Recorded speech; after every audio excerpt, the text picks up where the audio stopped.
हर हर महादेव। ज्योतिर्लिंग, क्या आप जानते हैं ज्योतिर्लिंग की उत्पत्ति कैसे हुई? ज्योतिर्लिंग को ज्योतिर्लिंग क्यों कहा जाता है? ज्योतिर्लिंग और शिवलिंग में क्या अंतर है? इसके पीछे क्या कहानियां हैं? यह भारत के किस राज्य में कहाँ-कहाँ स्थित है? आइए हम सब जानने का प्रयास करते हैं। शिव पुराण के अनुसार भगवान विष्णु और भगवान ब्रह्मा के बीच सर्वोच्च शक्ति को लेकर विवाद हुआ था। इस विवाद को सुलझाने के लिए भगवान शिव एक विशाल प्रकाश स्तंभ के रूप में प्रकट हुए और उन्होंने ब्रह्मा जी और विष्णु जी से उस स्तंभ के सिरे या अंत का पता लगाने को कहा।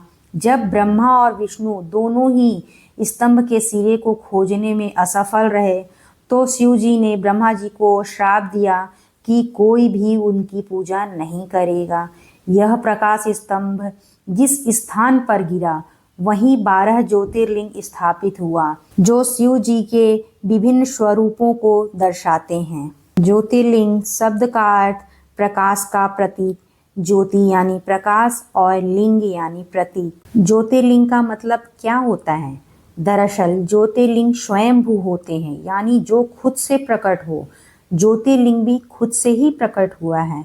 वैसे तो हमारे शास्त्रों में ज्योतिर्लिंग के बारे में अलग अलग बातें प्रचलित हैं, लेकिन अगर हम शिव पुराण की बात करें तो उनके अनुसार उस समय पृथ्वी पर जो पिंड गिरे और जैसे ही यह पिंड धरती पर गिरे तो धरती पर प्रकाश फैल गया। क्योंकि यह पिंड 12 थे इसीलिए इसे 12 ज्योतिर्लिंग के नाम से जाना गया। ज्योतिर्लिंग और शिवलिंग में यह अंतर है कि ज्योतिर्लिंग सदैव स्वयंभू होते हैं और शिवलिंग मानव द्वारा स्थापित अथवा स्वयंभू दोनों हो सकते हैं। भगवान शिव के द्वारा जो प्रकाश स्तंभ पिंड पहला पृथ्वी पर गिरा वह सोमनाथ गुजरात में गिरा, जिसे सोमनाथ ज्योतिर्लिंग के नाम से जाना जाता है। यह प्रभास तीर्थ गुजरात काठियावाड़ में स्थित है। कहा जाता है चंद्रदेव ने दक्ष प्रजापति की पुत्रियों से विवाह किया पर केवल रोहिणी से अधिक प्रेम किया। क्रोधित होकर दक्ष ने चंद्र को क्षय रोग का श्राप दिया। चंद्र ने शिव की आराधना कर श्राप से मुक्ति पाई थी। यह पहला ज्योतिर्लिंग भी कहा गया। यह मंदिर अरब सागर के किनारे स्थित है। सोमनाथ मंदिर का कई बार आक्रमणकारियों ने ध्वंस किया। महमूद गजनवी ने 17 बार हमला किया पर यह हर बार पुनः निर्मित हुआ। वैज्ञानिक दृष्टिकोण से भी देखा जाए तो यह समुद्र तट पर ऊर्जा का अद्भुत केंद्र है। रोग और श्राप से मुक्ति पाने के लिए भी इस मंदिर का विशेष महत्व है। दूसरा ज्योतिर्लिंग मल्लिकार्जुन ज्योतिर्लिंग है जो श्रीशैल पर्वत आंध्र प्रदेश में स्थित है। कथा के अनुसार कार्तिकेय जी अपने विवाह विवाद के बाद दक्षिण में तप करने चले गए। शिव और पार्वती जी उन्हें मनाने श्रीशैलम आए। यह मंदिर कृष्णा नदी के किनारे स्थित है। यहाँ पर पारिवारिक कलह समाप्ति और पुत्र सुख के लिए पूजा की जाती है। तीसरा ज्योतिर्लिंग है महाकालेश्वर ज्योतिर्लिंग। यह उज्जैन मध्य प्रदेश में स्थित है। कथा के अनुसार एक बार चंडमुंड नामक दैत्य ने उज्जैन के भक्तों को सताया। भक्तों की रक्षा के लिए शिव ने महाकाल रूप में प्रकट होकर दैत्य का वध किया था।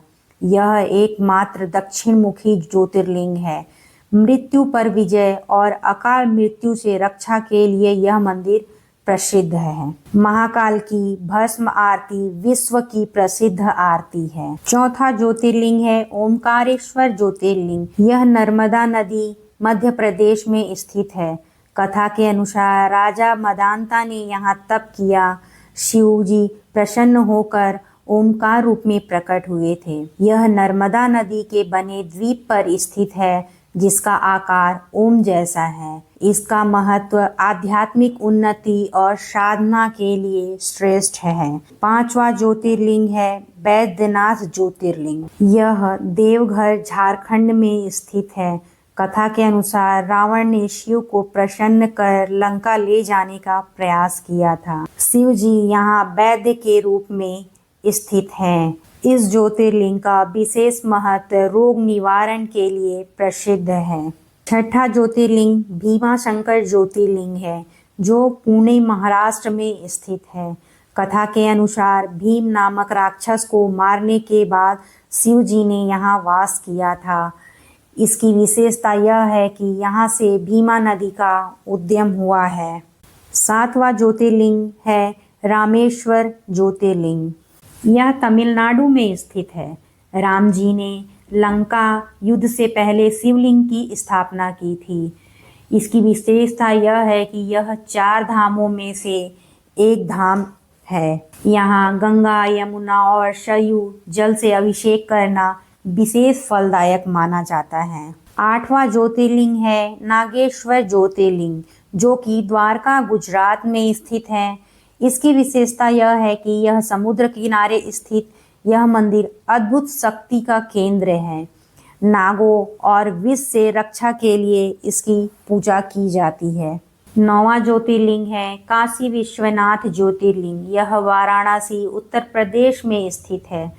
कथा के अनुसार काशी को भगवान शिव का प्रिय स्थान माना गया है। काशी नगरी को शिव जी का स्वयं निर्मित नगर भी कहा जाता है। इसका महत्व इसलिए भी विशेष है क्योंकि यह मोक्षदायक है। यहाँ पर मृत्यु होने पर पुनः जन्म नहीं होता है। इसकी विशेष पूजा मंगला आरती और गंगा जी की आरती है। 10वां ज्योतिर्लिंग त्रयंबकेश्वर ज्योतिर्लिंग है। यह नासिक महाराष्ट्र में है। यहाँ पर गोदावरी नदी का उद्गम हुआ है। यहाँ भगवान शिव का त्रिनेत्र रूप है। इसका विशेष महत्व काल सर्प दोष और पितृ दोष निवारण के लिए पूजा की जाती है। 11वां ज्योतिर्लिंग है केदारनाथ ज्योतिर्लिंग। यह उत्तराखंड हिमालय पर स्थित है। कथा के अनुसार महाभारत के युद्ध के बाद पांडव पाप मोचन हेतु शिव की तलाश में यहाँ आए। शिव ने बैल का रूप धारण लिया, पांडवों ने पकड़ लिया, तब शिव जी ने यहाँ लिंग रूप धारण किया। इसकी विशेषता यह है कि यह सबसे ऊंचाई पर स्थित ज्योतिर्लिंग है। यह हिमालय के बर्फीले क्षेत्र में है, जहाँ केवल 6 महीने मंदिर खुलता है। कठिन तपस्या और मोक्ष प्राप्ति का यह प्रतीक है। 12वां ज्योतिर्लिंग घृणेश्वर ज्योतिर्लिंग है। यह एलोरा महाराष्ट्र में स्थित है। कथा के अनुसार एक भक्त दंपत्ति की तपस्या से प्रसन्न होकर शिव जी यहाँ प्रकट हुए थे। यह सबसे छोटा ज्योतिर्लिंग है।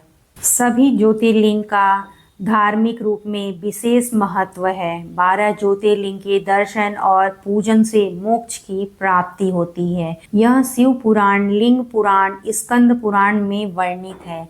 महाशिवरात्रि और श्रावण में विशेष पूजा का महत्व है। वैज्ञानिक दृष्टि से भी देखा जाए तो जहाँ जहाँ ज्योतिर्लिंग है वहाँ ऊर्जा बहुत सकारात्मक है। अगर आपको मेरी वीडियो अच्छी लगी हो तो वीडियो को लाइक, सब्सक्राइब और शेयर ज़रूर करें।